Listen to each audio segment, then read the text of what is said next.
శ్రీకాళహస్తి క్షేత్రం యుగ యుగాల కాలం నాటిది. ఇది కృతకాలం ఆరంభం నాటి కథ. బ్రహ్మలోకంలో దిక్పాలకుల సమావేశం జరుగుతూ ఉంది. ఆ యొక్క సమావేశానికి విశ్వకర్మ కూడా ఆహ్వానింపబడ్డాడు. ఆయన కుమారుడు ఊర్ణనాభుడు. లేక లేక కలిగినటువంటి సంతానం. ఆయన కుమారుడు తను కూడా తండ్రితో వస్తాను అని మారం చేస్తాడు. అందుకు విశ్వకర్మ తనతో పాటు బ్రహ్మ యొక్క లోకానికి తీసుకుని వెళతాడు. అప్పుడు బ్రహ్మను చూసినటువంటి ఊర్ణనాభుడు, తండ్రి, ఆయన ఏం చేస్తారు అని తండ్రిని అడుగుతాడు. అందుకు విశ్వకర్మ, నాయనా, ఆయన సృష్టి చేస్తారు అని చెప్తాడు. అయితే మనం కూడా చేయొచ్చు కదా అని అంటాడు ఊర్ణనాభుడు. అందుకు తండ్రి, మనం చేయరాదు నాయనా, బ్రహ్మ మాత్రమే సృష్టిని చేస్తారు. అలా ఎందుకు చేయకూడదు, నేను కూడా చేస్తాను తండ్రి అని జీవులను సృష్టించాడు ఊర్ణనాభుడు. అది గమనించినటువంటి బ్రహ్మ ఊర్ణనాభుడిని, నీవు చేస్తున్నటువంటి పని ఏమిటి అని అడిగాడు. అందుకు ఊర్ణనాభుడు, మీరు చేస్తున్నటువంటి పనే నేను కూడా చేస్తున్నాను, ఏం తప్ప అని అంటాడు. అందుకు కోపగించినటువంటి బ్రహ్మ, నీవు భూలోకంలో సాలెపురుగుగా జన్మించు అని ఊర్ణనాభుడిని శపిస్తాడు. తన యొక్క తప్పును తెలుసుకున్నటువంటి ఊర్ణనాభుడు బ్రహ్మ కాళ్లపై పడి శరణు వేడుకుంటాడు. అందుకు శాంతించినటువంటి బ్రహ్మ, నీవు భూలోకంలో పరమేశ్వరుణ్ణి ఆరాధించి అతనిలో ఐక్యం చెందుతావు అని చెబుతాడు. శాప ఫలితంగా ఒక బిల్వ వృక్షంపై సాలెపురుగుగా పుడతాడు ఊర్ణనాభుడు. తను సాలెపురుగుగా మారిన తరువాత తన యొక్క పూర్వజన్మ జ్ఞానం పోలేదు. ఆ యొక్క పరమేశ్వరుడు ఎక్కడ ఉంటాడో, ఆయనను ఎలా చేరాలో అని పరిపరి విధాలా ఆలోచిస్తూ ఉండేవాడు. అంతలో ఒక శివభక్తుడు శివపూజకై మారేడు దళాలు కోయడానికి అక్కడికి వస్తాడు. పూర్ణనాభుడు ఆ మారేడు దళాలలో చేరి శివభక్తునితో పాటు శివయ్య దగ్గరకు చేరుకుంటాడు. తనకు శివయ్యపై అపరిమితమైనటువంటి భక్తి ప్రపత్తులు ఏర్పడతాయి. అప్పుడు ఆ శివలింగం ఎండకు ఎండుతూ వానకు తడుస్తూ ఉంటుంది. ఎలాగో తన యొక్క పూర్వజన్మ శృతి కారణంగా శివయ్యకు ఒక ఆచ్ఛాదనగా ఒక గూడును అల్లుతుంది ఆ సాలెపురుగు. తదుపరి చిన్న చిన్న ప్రాకారాలు అల్లుతుంది. ఆ గూళ్ళు మంచు బిందువులతో తడిసి ఎండకు ముత్యాల పందిరిలాగా చక్కగా మెరుస్తాయి. అప్పుడప్పుడు వీస్తూ ఉన్నటువంటి పెనుగాలికి ఆ గూళ్ళు తెగిపోయేవి. అయ్యయ్యో, తన శివయ్యకు ఆచ్ఛాదన లేకుండా పోతుందే అని తెగినటువంటి ఆ దారాలను మరలా మరలా అతికిస్తూ ఉండేది. ఊర్ణనాభుణ్ణి తనకున్నటువంటి ఓపికకు భక్తికి మెచ్చినటువంటి పరమేశ్వరుడు ఒకనాడు ఆ సాలెపురుగును పరీక్షింపదలిచాడు. అనుకున్నదే తడవుగా ఆలయంలో కలిగినటువంటి అఖండ జ్యోతిని పెంచి ఊర్ణనాభుడు అల్లినటువంటి ఆ సాలెగూడును దహించి వేస్తాడు. మరలా ఓపికతో కష్టపడి శివయ్యకు గూడు అల్లుతుంది. కాని మరలా ఆ గూడు మంటలకు ఆహుతైపోతుంది. ఇలా మాడిపోయినప్పటికీ ఊర్ణనాభుడు అల్లుతూనే ఉన్నాడు. అలా కొంతకాలం గడిచిపోయింది. ఓపిక నశించిపోయింది. ఎలాగైనా కాని ఆ దీపాన్ని మింగివేయాలి అన్నంత కోపం వస్తుంది. వెంటనే ఆ దీపాన్ని మింగడానికి ప్రయత్నించగా పరమేశ్వరుడు తన చేతిని అడ్డుపెట్టాడు.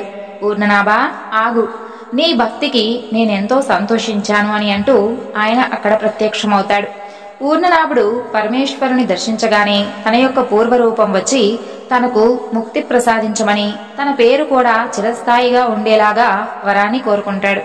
అందుకు సంతోషించినటువంటి పరమేశ్వరుడు సరే అని ఊర్ణనాభుణ్ణి తనలో ఐక్యం చేసుకుంటాడు.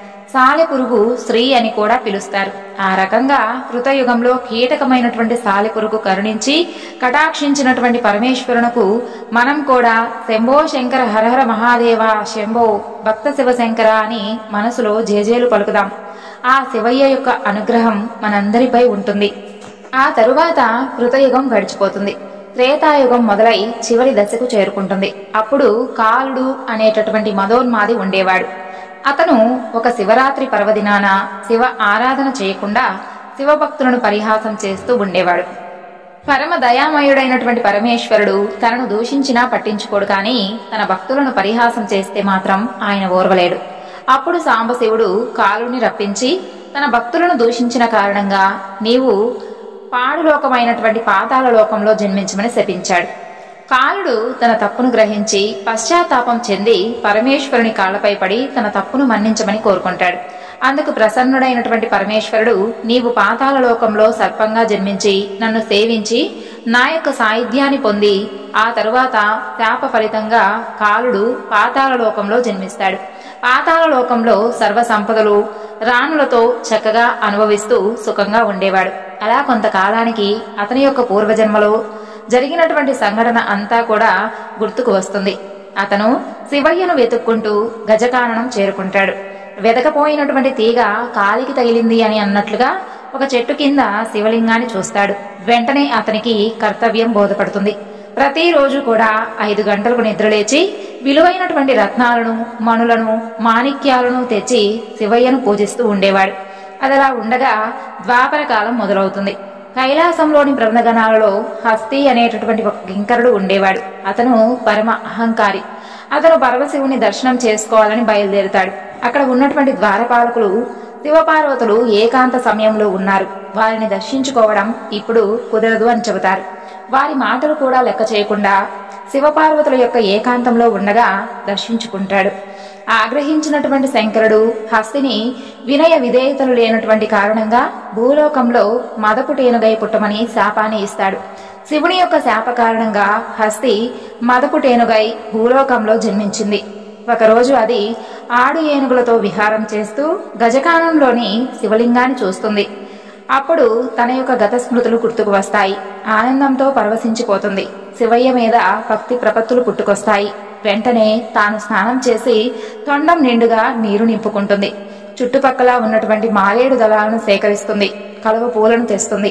అప్పటికే పెట్టి ఉన్నటువంటి రంగురాలను తొలగించి తన తొండంతో తెచ్చినటువంటి నీటితో అభిషేకం గావించి మారేడు దళాలు, కలువ పూలను శివయ్యకు అలంకరిస్తుంది.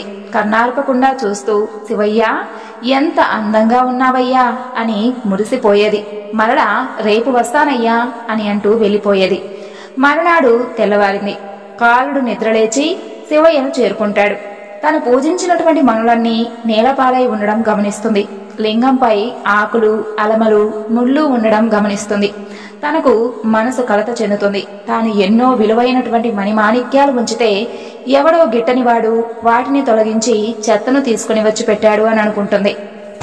కాలుడు ఆ చెత్తను తొలగించి తను తెచ్చినటువంటి మణిమాణిక్యాలు అలాగే పచ్చలు తెచ్చి చక్కగా అలంకరిస్తుంది. అప్పుడే సూర్యోదయం కావడంతో ఆ మనులపై పడినటువంటి సూర్య కిరణాల కారణంగా శివలింగం వివిధ రంగులలో మెరిసిపోయింది. ఆహా, ఆ యొక్క రంగుల కాంతిలో ఎంతో సుందరంగా ఉన్నాడు నా పరమేశ్వరుడు అని సంతోషిస్తుంది. మరుసటి రోజున ఏనుగు వచ్చి చూస్తుంది. తాను శుభ్రంగా అభిషేకాన్ని చేసి మారేడు దళాలు, కలువపూలతో పూజ చేస్తే ఎవడో దుర్మార్గుడు వాటిని తొలగించి రాళ్లు, రప్పలు తెచ్చిపెడుతున్నాడు అని ఎంతో బాధపడుతుంది. వెళ్లి మారేడు దళాలు, ఎర్రని కలువపూలు తెచ్చి మరలా అభిషేకం చేసి పూజ చేసుకుంటుంది. అలా రోజులు గడుస్తూ ఉంటాయి. ఏనుగు, పాముల యొక్క పూజలలో ఏమాత్రం మార్పు రాలేదు. పాము శివయ్యతో, ఏమయ్యా, నీకు నేను తెచ్చినటువంటి అమూల్యమైనటువంటి మనుల కంటే ఆ చెత్తే ఎక్కువైపోయిందా? నా పూజ, నా యొక్క వ్రతము అంతా కూడా వ్యర్థమైపోయిందే శివయ్య. నా పూజ నీకు నచ్చలేదయ్యా? ఆ దుర్మార్గుడి యొక్క చెత్త ఎక్కువైపోయిందా అని పరిపరి విధాలా బాధపడింది. ఎలాగైనా కాని ఆ దుర్మార్గుడిని అంతు చూడాల్సిందే. ఆ తరువాతే నా పగ చల్లారుతుంది అని ఇంటికి చేరుకుంటుంది. పాము పగతో తల్లడిల్లిపోయింది. ఆ రాత్రంతా కూడా పాము కోపం కారణంగా నిద్ర కూడా పోలేదు. తన యొక్క రాణులు తెచ్చిచ్చినటువంటి పాలు సైతం తృణీకరించింది. అదలా ఉండగా పాము వెళ్లినటువంటి కొంతసేపటికి ఏనుగు రానే వచ్చింది. తన మనసు కోపంతో కుతకుతలాడిపోయింది. అది కూడా శివయ్యను నిలదీసింది. నీకు నల్లరాళ్లు, నల్ల కలువలా? ఆ ఎర్రని రాళ్లు, ఎర్రని యొక్క కలువలా? అతనెవడో రాళ్లు పెట్టి పూజిస్తూ ఉంటే అసలు నీవెలా ఊరుకున్నావయ్యా? అవునులే, నేను శుచిగా శుభ్రంగా తెచ్చి అభిషేకం చేయించి మంచి పువ్వులు నీకిష్టమని మారేడు దళాలు తెచ్చి మరీ పూజిస్తూ ఉన్నాను. నా పూజ కన్నా కూడా వాడెవడో తెచ్చిపెట్టేటటువంటి రాళ్లే ఎక్కువైపోయాయి అని అంటూ మరలా పూజ చేసింది. నేను ఎలాగైనా సరే ఆ దుష్టుణ్ణి కనిపెట్టి అంతం చేస్తాను అని ప్రతిజ్ఞ చేసి వెళ్లిపోయింది. ఎప్పుడెప్పుడు తెల్లవారుతుందా అని పాము, ఏనుగు ఎదురు చూస్తూ ఉన్నాయి. ఆ తరువాత తెల్లవారింది. ఎప్పుడిలాగనే తన శత్రువు పనిపడదాము అని ఏనుగు తన శత్రువును ఎలాగైనా సరే యమపురికి పంపించాలి అని పాము, ఇద్దరూ కూడా పరమేశ్వరుని చెంతకు చేరుకున్నారు. అంతలో శివయ్యపై వేసి ఉన్నటువంటి మారేడు దళాలలో చిన్నగా మారిపోయి దాక్కుంది ఆ పాము. ఏనుగు నెమ్మదిగా అడుగులో అడుగు వేసుకుంటూ శివలింగాన్ని చూసింది. నిన్న తాను చేసినటువంటి పూజ చెక్కు చెదరకుండా అలాగే ఉండడం చూసి ఎంతో సంతోషించింది. తన శత్రువు రాలేదు, భయపడి ఉంటాడు అని అనుకుంటుంది. వెంటనే అది మారేడు దళాలు, ఎర్ర కలువలు, తెల్ల కలువలు పూలు కోసుకొచ్చింది. ఆడ ఏనుగులు తన వెంట రాకపోయినా తన యొక్క మదన తాపం తీరిపోయింది. తామర తుళ్ళు తినకపోయినా తన ఆకలి కూడా పోయింది. మనసు ఆనందలోకాలలో విహరిస్తూ ఉంది. తన పూజ చేయడానికి పూనుకుంది. నిన్నటి పూలు ఆకులు తొలగించడానికి సిద్ధమైంది. తొండాన్ని పానవట్టం పైకి పోనించింది. అదే అదునుకై ఎదురు చూస్తూ ఉన్నటువంటి ఆ పాము దొరికాడురా అంటూ తొండంలోకి దూరిపోయింది. ఏనుగు అది గమనించేలోగా తలలోకి దూరిపోయింది ఆ పాము. ఆ అనుకోని సంఘటనకు బీతిల్లినటువంటి ఏనుగు దిక్కులు పిక్కటిల్లేలా గీంకారం చేసింది. ఆ శబ్దానికి అరణ్యంలో ఉన్నటువంటి జంతువులన్నీ కలవరపడ్డాయి. దిక్కుతోచక తలో దిక్కుకు పరిగెత్తాయి. ఆ బాధను భరించలేక ఏనుగు కనబడినటువంటి చెట్టుకు తన యొక్క తలను బాదుకోసాగింది. అయినా కూడా తన నొప్పి తగ్గలేదు. తను ఆ బాధ భరించలేక చావడం ఖాయం, నేను చచ్చినా కూడా పాము మాత్రం ఎట్టి పరిస్థితుల్లోనూ బ్రతకకూడదు అని తన తొండాన్ని మెలిపెట్టింది. వెంటనే తను పక్కనే ఉన్నటువంటి ఒక పెద్ద బండకేసి తన తల బాదుకోసాగింది. ఆ ఘటనకు లోపల ఉన్నటువంటి పాము చనిపోయింది. ఏనుగు తల పగిలి రక్తం మడుగులో పడిపోయింది. ఉత్తర క్షణంలో పార్వతీ పరమేశ్వరుడు ప్రత్యక్షమవుతారు. వారిని ఆశీర్వదించారు. అవి రెండూ కూడా ప్రమదగణాలుగా మారిపోయాయి. ఆ ప్రమదగణాలు శివపార్వతులను ఎన్నో రీతులుగా స్తుతించారు. స్వామి, మాకీ జన్మలు చాలు, నీలో ఐక్యం చెందాలి, మా పేర్లు స్థిరస్థాయిగా నిలిచిపోయే విధంగా చేయండి అని ప్రార్థిస్తారు. అందుకు సంతోషించినటువంటి పరమేశ్వరుడు అలాగే అని అంటాడు. కృతయుగంలో సాలీయుడు, త్రేతాయుగం, ద్వాపర యుగంలో పాము ఏనుగుల పేరు వచ్చేలా శ్రీకాళహస్తి అనేటటువంటి పేరు ఏర్పడింది. శివపార్వతులు సైతం ఆ శివలింగంలోకి ప్రవేశించారు. 3 మూగజీవాలు 3 గణాలకు ప్రతీకలు. సాలీయుడు సత్వగుణానికి, పాము ఏనుగులు రజోతమో గుణాలుగా కలిగి ఉంటాయి. ఈశ్వరుడు త్రిగుణాతీతుడు. శ్రీకాళహస్తి క్షేత్రంలో పరమేశ్వరుడు శ్రీకాళహస్తీశ్వరుడుగా ప్రసిద్ధి పొందాడు. కాశీలో మరణిస్తే పుణ్యం, శ్రీకాళహస్తిలో కాలు మోపితేనే పుణ్యం. ఆ తరువాత శ్రీకాళహస్తి క్షేత్రం గురించి తెలిపేటటువంటి మరొక అద్భుతమైనటువంటి కథ గురించి తెలుసుకుందాం. ద్వాపర యుగంలో పాండవుల యొక్క అరణ్యవాసం కాలం నాటి ఉదాంతం ఇది. ఈ క్షేత్ర చరిత్రతో ముడిపడి ఉంటుంది. అర్జునుడు అరణ్యవాసం సమయంలో పాశుపతాస్త్రం పొందడానికి ఇంద్రకీలాద్రి పర్వత శ్రేణులలో తపస్సు చేస్తూ ఉండేవాడు. ఆయన శక్తిని పరీక్షించి సాంబశివుడు కిరాతుని యొక్క వేషాన్ని దాలుస్తాడు. పథకం ప్రకారం మూకాసురుణ్ణి వరాహ రూపం దాల్చమని పరమేశ్వరుడు ఆజ్ఞాపించాడు. శివయ్య కిరాత రూపం దాల్చగా ప్రమదగణాలు కోయలుగా మారారు. శివుని యొక్క ప్రేరణతో వరాహం అర్జునుడి తపస్సు చేసేటటువంటి స్థలానికి వెళ్ళింది. అక్కడ ఉన్నటువంటి మునులు కలవరపడేటటువంటి విధంగా అది బీభత్సం సృష్టించింది. మునులు కోరుకోగా అర్జునుడు వరాహంపై బాణాలు సంధించాడు. వరాహం నేలకొలింది. శివుని యొక్క లీల వలన మరి 2 బాణాలు ఆ పందినోటిలోకి ఉన్నాయి. అప్పుడు అర్జునుడు వరాహాన్ని సమీపించగా ఇంతలో కిరాతుడు అక్కడికి వచ్చి ఈ వేట నాది అని పలికాడు. అందుకు అర్జునుడు మొదట నేను బాణం వేశాను అంటే కిరాతుడు నేనే బాణం వేశాను అని ఇద్దరూ కూడా కాసేపు వాదన పెంచుకున్నారు. అందువలన ఇద్దరి మధ్య వాగ్వాదం చోటు చేసుకుంది. ఎవరి బలాలు ఏమిటో తేల్చుకుందామని అనుకుంటారు. ఇద్దరి మధ్య పోరు హోరాహోరీగా సాగింది. అప్పుడు శివుడు తన యొక్క మాయ చేత అర్జునుని యొక్క బాణాలను మాయం చేస్తాడు. వెంటనే అర్జునుడు తన విల్లును తీసుకొని కిరాతుని తలపై మోదబోగా పరమేశ్వరుడు ప్రత్యక్షమవుతాడు. అప్పుడు అర్జునుడు శివుణ్ణి అనేక విధాలుగా ప్రార్థించి తన యొక్క అజ్ఞానాన్ని మన్నింపమని వేడుకుంటాడు. తనకు పాశుపతాస్త్రంతో పాటు మోక్షాన్ని కూడా ప్రసాదించమని కోరుకుంటాడు. అందుకు పరమేశ్వరుడు జ్ఞాతిపద కాంక్షించినందున ఈ జన్మలో మోక్షం కలగదని, మరు జన్మలో కిరాతుడుగా జన్మించి తన యొక్క సాయుధ్యం పొందగలవని అంతర్ధానం అయ్యాడు. కాబట్టి అర్జునుడు మరు జన్మ ఎత్తవలసి వచ్చింది. అదలా ఉండగా మణిమంతుడనేటటువంటి యక్షుడు విచక్షణారహితంగా కనపడినటువంటి జంతువులను చంపి ఆనందం పొందుతూ ఉండేవాడు. అది గమనించినటువంటి నందికేశ్వరుడు అతనిని భూలోకంలో కిరాతుడుగా జీవించమని శపిస్తాడు. శాప విమోచనం కోరగా నీకు ఒక కోయ స్త్రీ వలన ఒక మహర్జాతకుడు కలిగిన పిమ్మట నీకు ముక్తి లభిస్తుంది అని తెలుపుతాడు. అది ఒక సుందరమైనటువంటి అటవీ ప్రాంతం. అక్కడ ఉన్నటువంటి ఒక చక్కని గూడెం. ఆ గూడానికి నాయకుడు నాదనాథుడు. నాదనాథుని యొక్క భార్య తందే ఎప్పుడూ కూడా చిరునవ్వులు చిందిస్తూ ఉండేది. గూడెంలో ఆమె అంటే అందరికీ ఎంతో గౌరవం. ఆమె నాదనాథుని యొక్క మనసును ఎరిగి ప్రవర్తిస్తూ ఉండేది. వారికి పెళ్ళై చాలా కాలం అయింది. ఇంకా పిల్లలు మాత్రం కలగలేదు. వారు ఏనాడు కూడా అందుకు బాధపడలేదు. అలా ఒకరోజు వారి దేవతను పూజించారు. పరమశివునికి పూజ గావించారు. ఆ రోజు పున్నమి. వెన్నెల పిండి ఆరబోసినట్లుగా ఆ అడవి అంతా కూడా వ్యాపించింది. తందే ఆ రోజు ఇంకా ఇంకా చూడాలనిపించే విధంగా కనిపిస్తూ ఉంది. నాదనాథుని మదిలో ఏవో మధుర భావనలు పొడసూపాయి. వారిరువురి ఆలోచనలు భావాలు ఒకటయ్యాయి. ఆ రోజు వారికి మధురాతి మధురమైనటువంటి అనుభూతి కలిగింది. తనువులు ఏకమయ్యాయి. కొన్ని రోజులకు తందే నాదనాథుని చెవిలో ఒక మంచి శుభవార్తను విన్నవించింది. ఆ మాట విన్నటువంటి నాదనాథుని మనసు ఆనందంతో పొంగి పరవళ్లు తొక్కింది.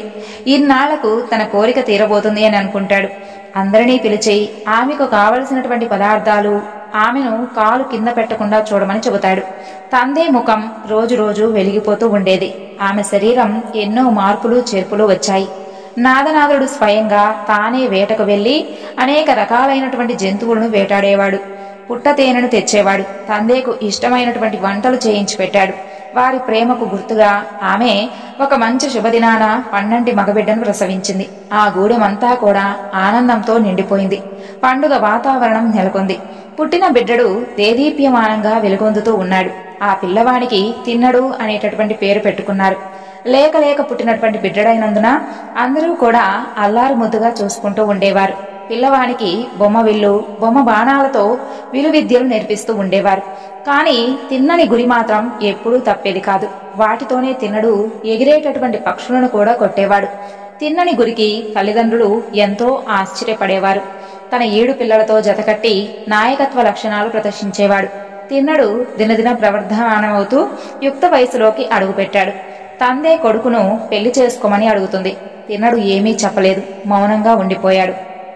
అలా చిన్నతనంలోనే తిన్నడి యొక్క విలువిద్యను గమనించినటువంటి పెద్దలు ఈ పిల్లవాడు దేవుని పాలవుతాడు గాని తల్లిదండ్రులకు దక్కేవాడు కాదు అని చెప్పుకునేవారు.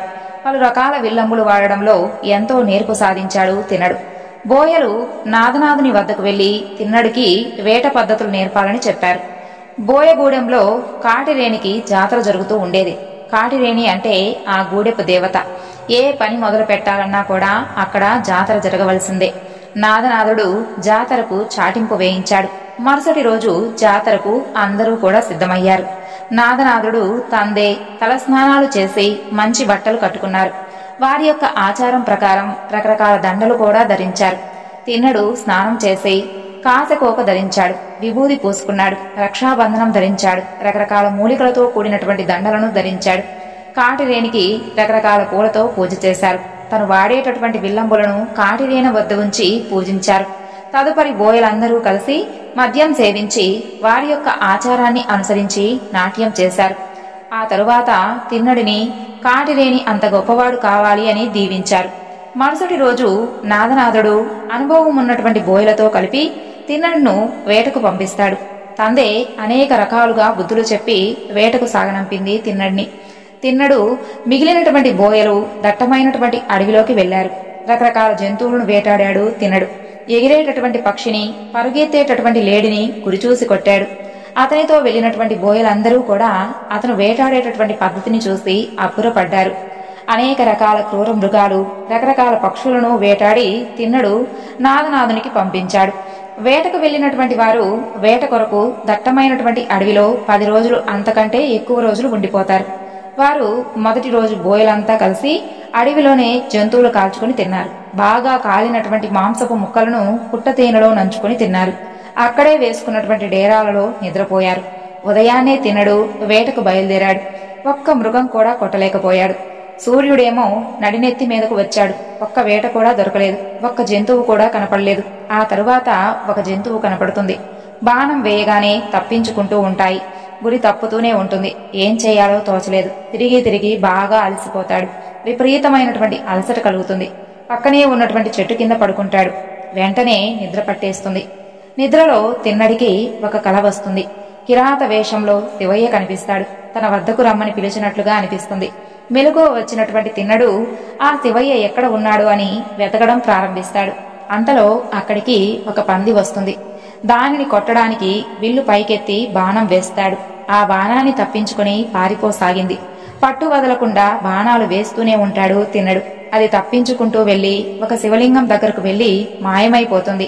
తిన్నడు ఆ శివలింగాన్ని చూడగానే తన కలలో కనిపించినటువంటి రూపం లీలంగా కనిపిస్తుంది.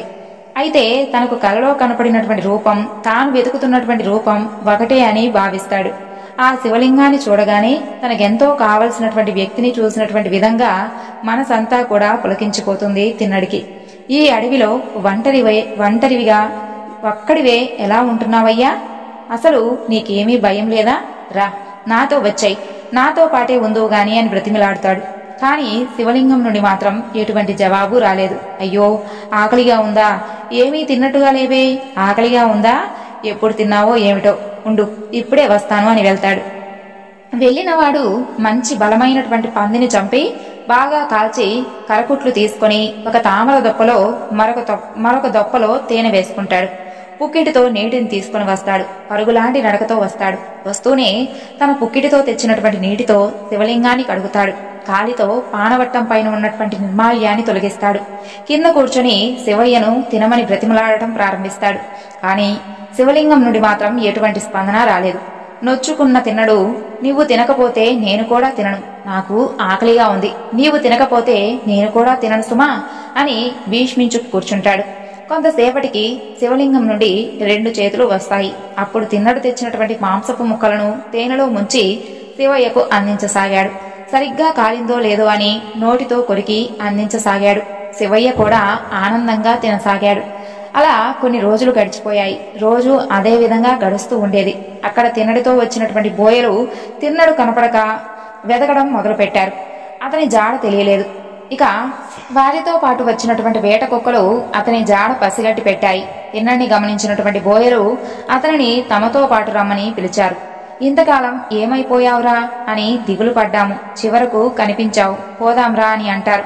అందుకు తిన్నడు ససేమీరా తాను రానని, ఈ శివయ్య నాతో వస్తే గాని నేను కూడా మీతో రాను అని చెబుతాడు. అందుకు బోయలు, ఈ శివలింగం మనతో రాదు కదా, ఎలా వస్తుంది అని అంటారు. అందుకే నేను కూడా మీతో రాను, నా మనసు ఇదిగో ఈ శివయ్య మీద లీనమైపోయింది అని చెబుతాడు. ఆయన చూసుకునేవారు ఎవరూ కూడా లేరు. అందువలన నేను ఇక్కడే ఉండి ఆయనకు అన్నపానాలు సమర్పిస్తాను అని సమాధానం చెబుతాడు. అందుకు గూడెం పెద్దకు ఏం సమాధానం చెప్పాలి? ఆయన నీవు రాకపోతే మమ్మల్ని కూడా బ్రతకనివ్వడు అని బ్రతిమలాడుతారు. ఎంతకు కూడా తిన్నడు తను పట్టినటువంటి పట్టు విడవలేదు. చేసేదేమీ లేక బోయలు తమ గూడానికి బయలుదేరి వెళ్ళిపోయారు. అదలా ఉండగా శివగోచరుడు అనేటటువంటి బ్రాహ్మణుడు అప్పుడప్పుడు అక్కడ ఉన్నటువంటి శివలింగం వద్దకు వచ్చి అభిషేకాలు, పూజలు నిర్వహించేవాడు. నైవేద్యం సమర్పించి వెళుతూ ఉండేవాడు. అతను ఆ రోజు నుదుటిపై విభూది పుండ్రములు ధరించి ఉన్నాడు. అప్పుడే స్నానమాచరించి బట్టల నుండి నీరు కారుతూ చంకలో పాలకొండ, ఒక చేతిలో నీటి కడవ, మరొక చేతిలో పూల సజ్జతో శివలింగం వద్దకు వస్తాడు. ఆలయంలోకి అడుగు పెట్టగానే అతని మనసు కలవరపడింది. శివలింగంపై చారికలు, లింగం చుట్టూ దొప్పలు, కాలినటువంటి మాంసపు ముక్కలు, ఆ ప్రదేశమంతా కూడా దుర్గంధంతోనూ అపరిశుభ్రంగానూ ఉంటుంది. అప్పుడు శివగోచరుడు, ఈ మధ్యనే కదయ్యా చక్కగా ఆలయం అంతా కూడా శుభ్రం చేసి ఎంతో అందంగా అలంకరించి వెళ్ళాను, ఎవరు వచ్చి ఇక్కడ అంత అపరిశుభ్రంగా గావించారు? నువ్వు శ్మశానంలో బూడిద పూసుకునేవాడివి, నీకు శుభ్రం గురించి ఏం తెలుసు? నీవు భోజనం చేసేది కపాలంలో, నీకు ఎవరు భోజనం పెట్టారు? మీ కుమారుడా, మీ భార్య, లేక ఎవరైనా దొంగలు పడి ఇక్కడ ఈ విధంగా చేశారా? అయినా నీవు ఎలా ఊరుకున్నావయ్యా అని శివునితో పరిపరి విధాలుగా మాట్లాడుతూ ఉన్నాడు. అందుకు ప్రసన్నుడైనటువంటి పరమేశ్వరుడు ఆశ్చర్యంతో అశరీరవాణితో, ఓ శివగోచరా, నీలాగా వేదాలు కాని పూజలు కాని నేర్వనటువంటి ఒక బోయవాడు తన యొక్క మూఢభక్తితో నన్ను సేవిస్తూ ఉన్నాడు. అతని భక్తికి సంతోషించి ఇలా చేయవలసి వచ్చింది. అదిగో అతను వచ్చే వేలైంది. నీవు కాసేపు నా వెనుక వైపు దాగి ఆయన చేస్తున్నదంతా కూడా గమనిస్తూ ఉండని తెలుపుతాడు. అందుకు సరే అని శివగోచరుడు వెనక్కు వెళ్లి దాక్కుంటాడు. తిన్నడు రానే వస్తాడు. వస్తూనే ఆనంద పారవశ్యంతో శివయ్యా అని చూస్తూ చంకలో విల్లు, ఒక చేతిలో కాలినటువంటి మాంసంతో కూడినటువంటి దొప్ప, మరొక చేతిలో పుట్టతేనె దొప్ప, వస్తూనే తన పుక్కిటితో తెచ్చినటువంటి నీటిని శివలింగంపై పోస్తాడు. శివగోచరుడు ఆ దృశ్యాన్ని చూసి మనసులో అసహ్యం కలుగుతుంది. వెంటనే శివయ్య అతని చెవిలో, అగవయ్యా, అప్పుడే ఏమైంది, ఇంకా చూస్తూ ఉండు అని హెచ్చరిస్తాడు. కాలితో పానవట్టంపై ఉన్నటువంటి దుమ్మును తొలగిస్తాడు. శివగోచరుడు ఇంకా కలత చెందుతాడు. తిన్నడు తెచ్చినటువంటి మాంసం ముక్కలు తేనెలో ముంచి శివయ్యకు తినమని ప్రతిమలాడుతూ అందిస్తాడు.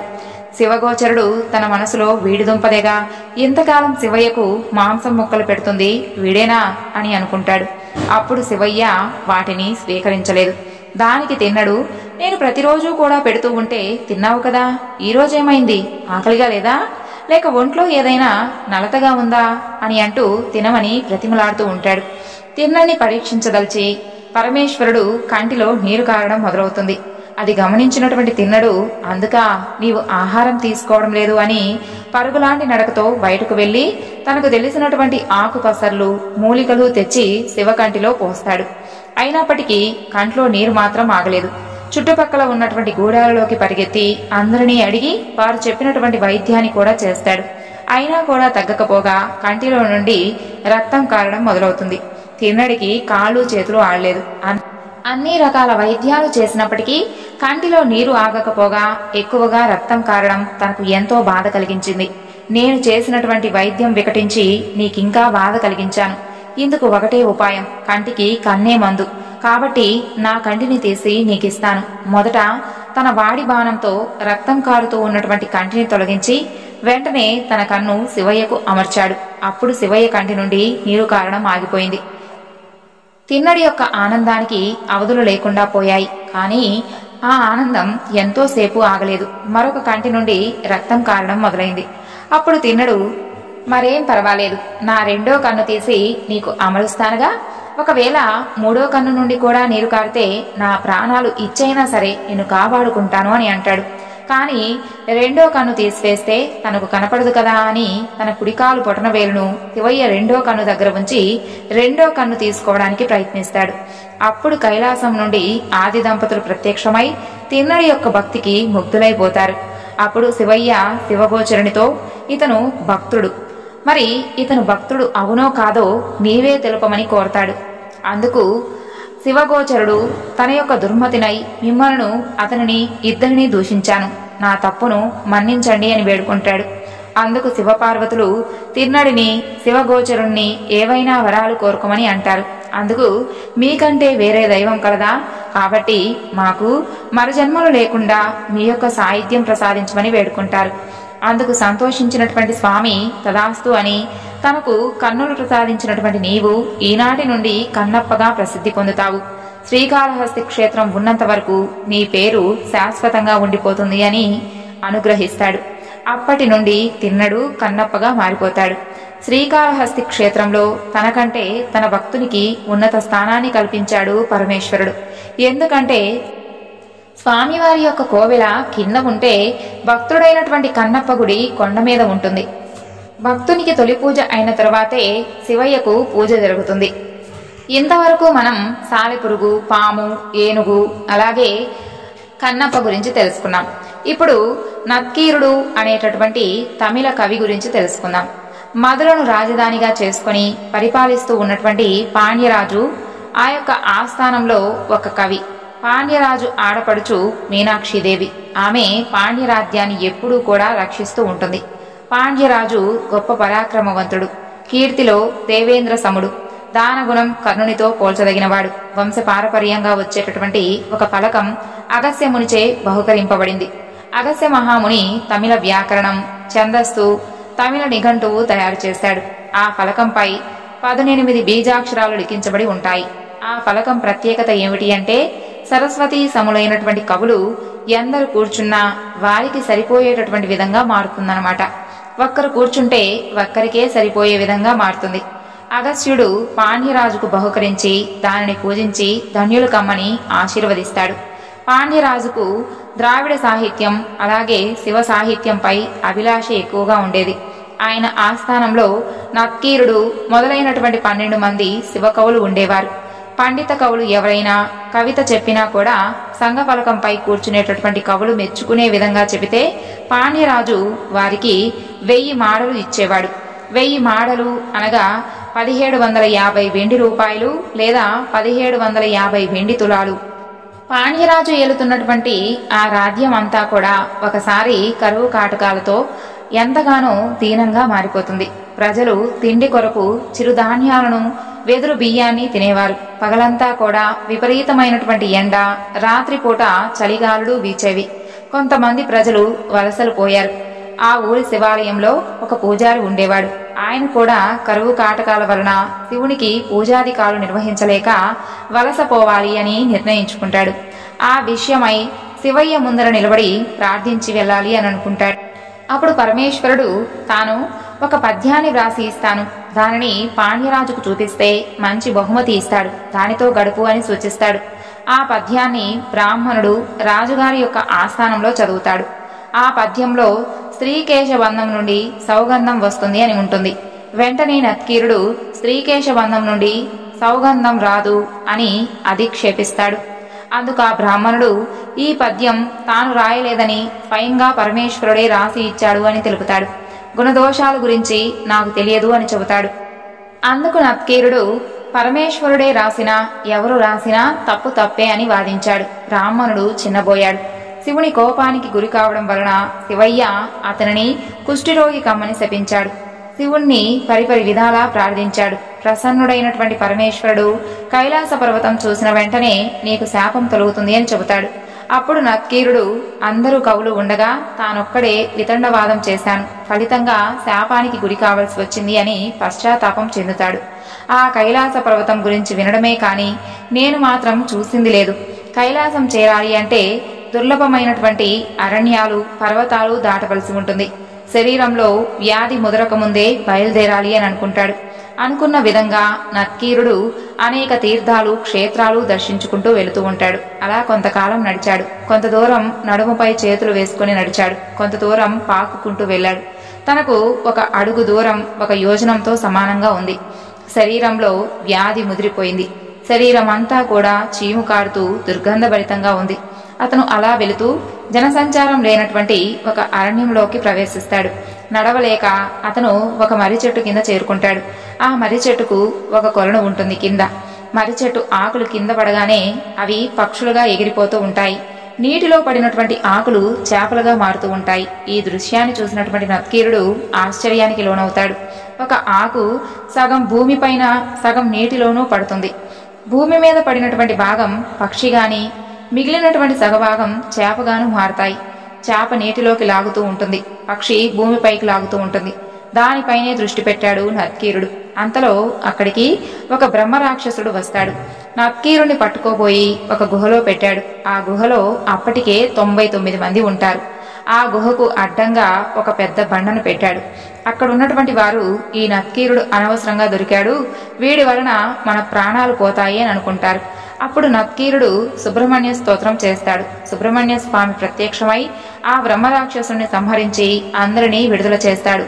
వెంటనే తను కలిగినటువంటి శాపాన్ని తెలుపుతాడు. అది విన్నటువంటి సుబ్రహ్మణ్య స్వామి అతనికి ఒక తరుణోపాయం చెబుతాడు. పరమేశ్వరుడు కైలాస పర్వతం అన్నాడే కాని కైలాసం అని చెప్పలేదు కదా అని ఎదురుగా కనిపిస్తున్నటువంటి సువర్ణముఖరి నదిలో స్నానం చేసి ఎదురుగా కనిపిస్తూ ఉన్నటువంటి పర్వతాన్ని చూడమని చెబుతాడు సుబ్రహ్మణ్య స్వామి. అలాగే నత్కీరుడు నదిలో స్నానం చేసి ఎదురుగా ఉన్నటువంటి పర్వతాన్ని చూడగానే అతనికి కుష్ఠవ్యాధి పూర్తిగా నయమైపోతుంది. అతని యొక్క ఆనందానికి అవధులే లేవు. అయితే వెంటనే నత్కీరుడు శ్రీకాళహస్తీశ్వరుని దర్శించుకొని ఆశువుగా 100 పద్యాలు చెబుతాడు. పద్యంలోని చివరి పదం తరువాత పద్యంలో మొదటి పదంగా స్వీకరించాడు. ఈ ప్రక్రియను ముక్తపదగ్రస్తం అని అంటారు. అతని భక్తికి మెచ్చినటువంటి పరమేశ్వరుడు ఏదైనా కాని వరం కోరుకోమని అంటాడు. దుఃఖ సాగరమైనటువంటి సంసారాన్ని త్యజిస్తే తనకు ఎటువంటి సుఖం కలుగుతుందో ఎటువంటి సుఖం కలిగించమని కోరాడు నత్కీరుడు. ప్రసన్నుడైనటువంటి పరమేశ్వరుడు అతనికి తన యొక్క సాహిత్యం ఇచ్చాడు. ఆ విధంగా శ్రీకాళహస్తి క్షేత్రంలో ఎందరో ఋషులు అనుబంధం కలిగి ఉన్నారు. అందులో ముఖ్యంగా అగస్త్య మహాముని కూడా ఒకరు. శివపార్వతుల యొక్క కళ్యాణానికి ఋషులందరూ కూడా హిమాలయాలకు వస్తారు. అప్పుడు వారి యొక్క శక్తికి ఉత్తరాన భూమి కృంగిపోవడం చూసినటువంటి పరమేశ్వరుడు అందరి శక్తికి ఇంచుమించు సమానమైనటువంటి అగస్త్య భగవానులను దక్షిణ దిక్కున ఉండమని ఆదేశిస్తారు. అప్పుడు అగస్త్యుల వారు కళ్యాణం చూడలేకపోతున్నందున చింతించుచూ ఉండగా వారికి అక్కడి నుండి కూడా ప్రత్యక్షంగా చూసేటటువంటి వరాన్ని ప్రసాదించారు. అప్పటి నుండి అగస్త్యుడు దక్షిణాన ఉంటారు. వారు మొట్టమొదటి దక్షిణ భాష అయినటువంటి తమిళాన్ని పరిచయం చేశారు. తమిళ భాషకు వ్యాకరణం, ఛందస్సును రూపకల్పన చేసినది ఆయనే అని అందరికీ కూడా తెలిసినటువంటి విషయమే. ఒకానొక నాడు అగస్త్యుల వారు గజకారణ్యానికి వచ్చారు. అదే దక్షిణ కైలాసం, అదే శ్రీకాళహస్తి క్షేత్రం. ఆయన అక్కడ ఒక తపోవనాన్ని ఏర్పాటు చేసుకుంటాడు. ఆయనతో పాటు అనేక మంది ఋషులు కూడా వస్తారు. ఆ ఋషులు ఇక్కడ ఒక నది ఉంటే బాగుంటుంది, నదీ స్నానం చేసి పరమేశ్వరుని సేవించుకోవచ్చు అని అనుకుంటారు. నది ఉండాలి అంటే ఒక పర్వతం కూడా ఉండాలి. వెంటనే ఆయన గణపతిని పూజించాడు. వినాయకుడు పాతాళంలో గజాసురుణ్ణి సంహరించి పాతాళం నుండి భూమిపైకి వచ్చి కొంత తడువు విశ్రమిస్తూ ఉంటాడు. గజాసురుడు అనేటటువంటి రాక్షసుడు తన యొక్క గజముఖం గలవాని చేతిలోనే మరణించగలను అనేటటువంటి వరాన్ని పొందుతాడు. అందువలన పరమేశ్వరుడు గణపతికి గజం తల అమరుస్తాడు. వినాయకుడిని చూసినటువంటి అగస్త్యుడు ఆయనను అక్కడే ఉండమని కోరాడు. అందుకు వినాయకుడు అంగీకరించాడు. ఆ తరువాత తన మనసులో ఉన్నటువంటి కోరికను తెలుపుతాడు. అప్పుడు వినాయక స్వామి తన ఎదురుగా 3 సార్లు తవ్వి నీటిని సృష్టిస్తాడు. ఆ నీటితో స్నానం ఆచరించి బ్రహ్మగిరిపై తపస్సు చేయమని ఆదేశిస్తాడు. అలాగే అని అగస్త్య మహాముని బ్రహ్మగిరిపై తపస్సు చేయడం మొదలు పెడతాడు. ఆయన తపస్సుకు ముల్లోకాలు కూడా కంపించసాగాయి. అప్పుడు పరమేశ్వరుడు పరమ ప్రీతి చెంది బ్రహ్మ ఆకాశగంగను అగస్త్యుని వద్దకు తీసుకోమని చెప్తాడు. తదనంతరం శివుని యొక్క ఆజ్ఞతో బ్రహ్మ అగస్త్యుని వద్దకు ఆకాశగంగతో వస్తాడు. అగస్త్య మహాముని బ్రహ్మను చూసి స్తోత్రం చేస్తాడు. శివుని యొక్క ఆజ్ఞను అగస్త్యునికి తెలియజేసి ఆకాశగంగను అగస్త్యునితో వెళ్ళమని ఆదేశిస్తాడు. ఆ విధంగా ఆకాశగంగ బ్రహ్మగిరిలో పుట్టి శ్రీకాళహస్తికి వచ్చి సువర్ణముఖి నదిగా పేరు పొందుతుంది. మునుల యొక్క కోరిక, అగస్త్య మహాముని యొక్క తప ఫలితంగా ఈ క్షేత్రంలో సువర్ణముఖి నదిగా అవతరించింది. ఈ నదిలో ఇసుక బంగారు వర్ణంతో ఉంటుంది. ఆ నదిలో స్నానం చేసి నక్కీరుడు శ్రీకాళహస్తి శిఖర దర్శనం చేసుకుని తనకున్నటువంటి కుష్ఠవ్యాధిని పోగొట్టుకుని పరమేశ్వరుని యొక్క కృపకు పాత్రుడయ్యాడు. అంతేకాకుండా ఈ దేవాలయ నిర్మాణం యాదవరాజు కాలంలో జరిగినప్పుడు కూలీలకు కూలిని ఇచ్చేవారు కాదు. ఉదయాన్నే సువర్ణముఖి నదిలో స్నానం ఆచరించి ఇసుకను కుప్పలుగా చేసుకుని పనికి పోయేవారు. పని పూర్తయిన తర్వాత వారి వారి కుప్పలను తవ్వగా వారి యొక్క శ్రమను బట్టి బంగారం లభించేదని పెద్దల మాట. ఏ క్షేత్రం యొక్క ప్రాశస్త్యాన్ని చెప్పాలన్నా దానిని కాశీ క్షేత్రంతో పోల్చి చెబుతారు. పరమశివునికి అత్యంత ప్రీతిపాత్రమైనవి 4.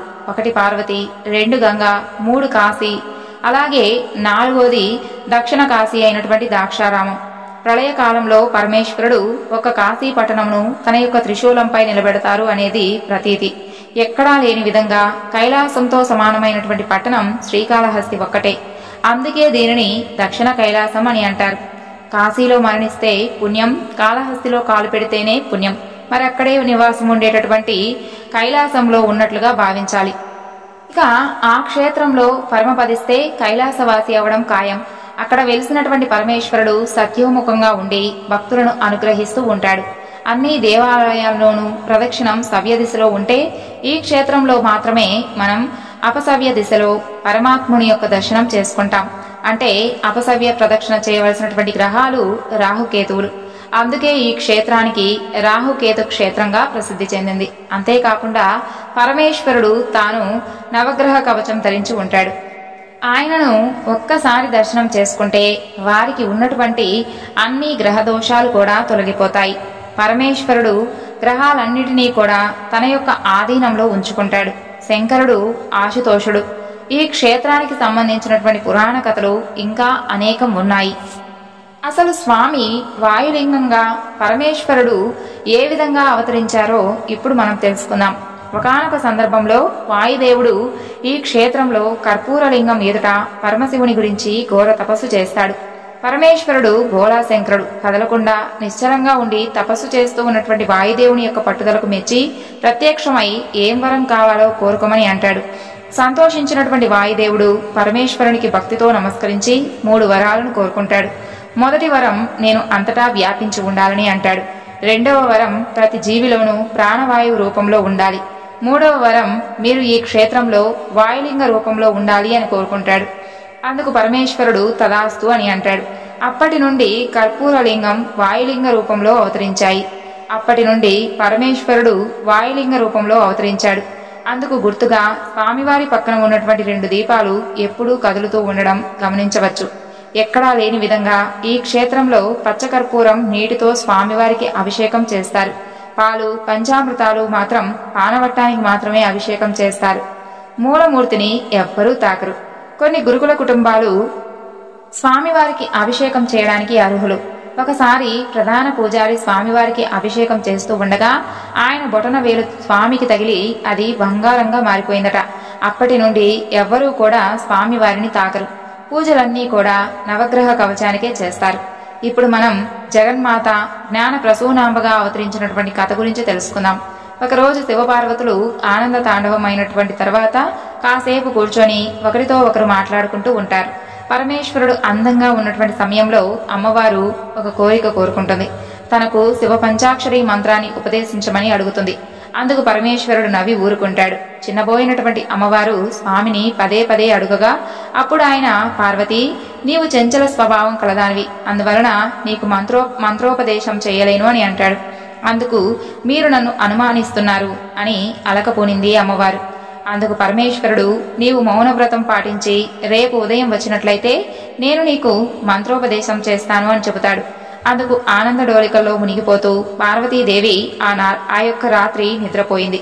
మరునాడు ఉదయం లేవగానే తన చెలికత్తెతో, తన నాథుడు ఈ రోజు నాకు మంత్రోపదేశం చేస్తాను అని అన్నారు, అందుకు నీవు పొరపాటున కూడా నన్ను పలకరించవద్దు అని చెబుతుంది. అందుకు చెలికత్తె సరే అంటుంది. అంబ ఎంతో ఆనందంతో స్వామివారి వద్దకు వెళుతుంది. తనకు మంత్రోపదేశం చేయమని అడుగుతుంది. అప్పుడు నాథుడైనటువంటి పరమేశ్వరుడు, నీవు నియమ ఉల్లంఘన చేశావు, అందువలన నీకు మంత్రోపదేశం చేయను. నీవు చేసినటువంటి పని వలన దైవత్వాన్ని పోగొట్టుకున్నావు అని అనగానే పార్వతీదేవి తన తప్పును తెలుసుకుని పశ్చాత్తాపం పొంది తను తిరిగి మరలా మిమ్మల్ని చేరేటటువంటి భాగ్యం తెలపమని వేడుకుంటుంది. శాప విమోచనం కావాలి అంటే నీవు దక్షిణ కైలాసంగా పేరొందినటువంటి శ్రీకాళహస్తి క్షేత్రంలో తపస్సు చేసిన పిమ్మట నన్ను తప్పకుండా చేరుకోగలవు అని చెబుతాడు పరమేశ్వరుడు. ఉత్తర క్షణంలో అంబ మతి స్థిమితం లేక భూలోకానికి చేరుకుంటుంది. భూలోకంలో సంచరిస్తూ ఆమె కేదార క్షేత్రంలో తపస్సు చేసుకుంటూ ఉంటుంది. త్రిలోక సంచారి అయినటువంటి నారదుడు పార్వతీమాత యొక్క దుస్థితికి దుఃఖిస్తాడు. ఆమె గురించి తెలుసుకున్నటువంటి నారదుడు, అమ్మా, పరమశివుడు చెప్పిన విధంగా నీవు కాళహస్తి క్షేత్రంలో తపస్సు చేయాలి, నాకు దారి తెలియదు అనగా, అమ్మా, నీకు నీ కుమారుడు వినాయకుడు తప్పకుండా దారి చూపిస్తాడు అని అంటాడు. అప్పుడు మాతకు తను చేసినటువంటి తప్పు తెలిసి వస్తుంది. తను ముందుగా గణపతిని పూజించకుండా తపస్సు చేసినటువంటి కారణంగా ఈ పరిస్థితి ఏర్పడింది. వెంటనే విఘ్నాధిపతి అయినటువంటి తన కుమారుణ్ణి మనసులో తలుచుకుంటుంది. తలచిన క్షణంలో గణపతి వచ్చి అమ్మను తీసుకువచ్చి సువర్ణముఖరి తీరంలో కలిగినటువంటి కాళహస్తి క్షేత్రంలో వదిలిపెట్టి వెళ్ళిపోతాడు. అక్కడ ఆమె ఒక బిల్వ వృక్షం కింద కూర్చొని పరమేశ్వరుని కోసం తపస్సు చేయసాగింది. పార్వతీమాత మనసులో తలవగానే తన అంశ అయినటువంటి దుర్గాదేవి ప్రత్యక్షమవుతుంది. అప్పుడు నేను పరమేశ్వరుని యొక్క ఆనతి మేరకు తపస్సును ఆచరించదలిచాను. నా యొక్క తపస్సుకు ఎలాంటి ఆటంకం కలగకుండా చూడాలి అని కోరుకుంటుంది. అందుకు ఆమె కాళరాత్రి రూపంలో సదా ఆమెను అంటి పెట్టుకుని ఉండేది. ఆ విధంగా 100 సంవత్సరాలు గడిచిపోయాయి. పరమేశ్వరునకు పార్వతీదేవి చేసేటటువంటి తపస్సును పరీక్షించి ఒకసారి వచ్చాడు. వెంటనే అక్కడ ఒక మాయా సముద్రాన్ని సృష్టిస్తాడు. ఆ సముద్రం ఒక్కసారిగా ప్రళయం వచ్చి ఆ ప్రాంతాన్ని ముంచివేయాలని చూస్తుంది. అప్పుడు కాళరాత్రి అయినటువంటి దుర్గాదేవి ఆ ప్రళయాన్ని మొత్తం కూడా మింగివేస్తుంది. ఆ విధంగా అమ్మ యొక్క తపస్సుకు భంగం వాటిల్లకుండా చూసింది కాళరాత్రిదేవి. పార్వతీమాత తపోదీక్షలో ఉన్నందున దుర్గాదేవి చేసినటువంటి కార్యమును గమనించలేదు. మహాప్రళయాన్ని తన చేతితో ఆపి గుటక వేసినటువంటి దుర్గాదేవిని అస్తాత్త దుర్గాదేవిగా పేరు పొందింది. కొన్ని రోజులు గడిచినటువంటి పిదప ఒకరోజు ఒక బ్రాహ్మణుడు వచ్చాడు. అంబ అతనికి సకలోపచర్యలు గావించింది. ఆ బ్రాహ్మణుడు సంతోషించి, పుష్య శుక్ల పౌర్ణమికి పరమేశ్వర అనుగ్రహం కలిగి తీరుతుంది అని ఆశీర్వదించి అంతర్ధానమయ్యాడు. అవాంతరాలు తొలగి తపం ఫలించి పరమేశ్వరుడు వాయులింగం నుండి ప్రత్యక్షమవుతాడు. ఆనంద పారవస్యంతో పార్వతీదేవి స్వామివారి యొక్క పాదాలకు నమస్కరిస్తుంది. అంబను లేవనెత్తి, ఈనాటితో నీ నోము ఫలించింది. నీవు నిర్మించినటువంటి గౌరీ తీర్థమునందు గంగను ఉండమని ఆదేశించాను. నీవు తీర్థమునందు సుస్నాతమైనటువంటి వెంటనే నీ యొక్క మానవ దేహం పోయి దైవత్వం పొందగలవు అని ఆశీర్వదిస్తాడు. ఆమె ఆ తీర్థమునందు స్నానమాచరించినటువంటి వెంటనే ఆమె దివ్యత్వం పొందుతుంది. అంతటా పరమేశ్వరుడు ఆమెకు గురుశిక్ష సంబంధం గురించి బోధిస్తాడు. పరమ ప్రీతితో పరమేశ్వరుడు అంబకు శివ పంచాక్షరి మంత్రాన్ని ఉపదేశిస్తాడు. ఆ తరువాత పరమేశ్వరుడు పార్వతిని నీకేం వరాలు కావాలో కోరుకోమని అంటాడు. అప్పుడు అంబ, నన్ను కేదారం నుండి ఇక్కడకు తీసుకువచ్చినటువంటి వినాయకుడు ఇక్కడే ఉండి నన్ను సేవించిన వారి ఇడుములు తీర్చుగాక అని వరం కోరుకుంటుంది. మాయా సముద్రమును మింగి తనను కాచినటువంటి దుర్గాదేవి కూడా ఇక్కడే స్థిర నివాసం ఉండేలాగా నా యొక్క ప్రకాశమును వెలిసినటువంటి గౌరీ తీర్థమును నాడు అంటే శుక్ల పుష్య పౌర్ణమి నాడు ఎవరు స్నానం ఆచరిస్తారో, ఎవరైతే మిమ్మల్ని సేవిస్తారో వారి యొక్క పాపాలన్నీ కూడా నశించి మోక్షాన్ని అనుగ్రహించండి అని అంటుంది. నేనిక ముందు ఎటువంటి పొరపాట్లు చేయను. జ్ఞాన ప్రసూన అయ్యే విధంగా, వికాసం పొందే విధంగా మీరు ఉపదేశించబడినటువంటి ప్రణవ పంచాక్షరి మంత్రము ఎప్పుడూ ధ్యానించి సంపూర్ణ ఈశ్వరానుగ్రహం కలగాలని 5 వరాలను కోరుకుంటుంది. అందుకు పరమేశ్వరుడు తదాస్తు అని దీవిస్తాడు. ఈ క్షేత్రమున వినాయకుడు పుష్టి వినాయకుడిగా కోరినటువంటి కోరికలు తీరుస్తాడు. దుర్గాదేవి కాళహస్తి ప్రజలకు గ్రామదేవతై పూజలందుకుంటూ ఉంటుంది. నీవు సృష్టించినటువంటి ఈ యొక్క గౌరీ తీర్థము శుక్లపక్ష పౌర్ణమి, పుష్యమాసంలో మాఘశుద్ధ చతుర్దశి, మహాశివరాత్రి పర్వదినాన కాని, మకర సంక్రమణ పుణ్యకాలమందు కాని, చంద్రగ్రహణ సూర్యగ్రహణ కాలమందు కాని, సువర్ణముఖి నదిలో స్నానమాచరించి దేవదానవులు ఎవరైనా కాని తప్పకుండా మోక్షాన్ని పొందుతారు. ఈ క్షేత్రమున నీవు జగజంబులకు మాతవై పూజలందుకొని జ్ఞాన ప్రసూనాంబికవై అర్ధాంగివై ఉందువని పరమేశ్వరుడు దీవిస్తాడు. శివ పంచాక్షరి మంత్రం జపించిన వారికి శివ సాహిత్యం కలుగునని దీవిస్తాడు. పరమేశ్వరుడు ఈ విధంగా పలికిన తరువాత దేవదందుకులు మ్రోగి దేవతలు పూల వర్షాన్ని కురిపించారు. కాళహస్తి క్షేత్రంలో జరిగినటువంటి మహిమల గురించి విన్నారు కదండి. ఈ మహిమలను విని స్వామివారి యొక్క సంపూర్ణ అనుగ్రహాన్ని పొందండి. ఇక ఈ వివరణను ఇంతటితో ముగిస్తున్నాను. మరొక చక్కని వివరణతో మరలా కలుసుకుందాం. అంతవరకు నమస్కారం. సర్వం శ్రీ లలితార్పణమస్తు. స్వస్తి.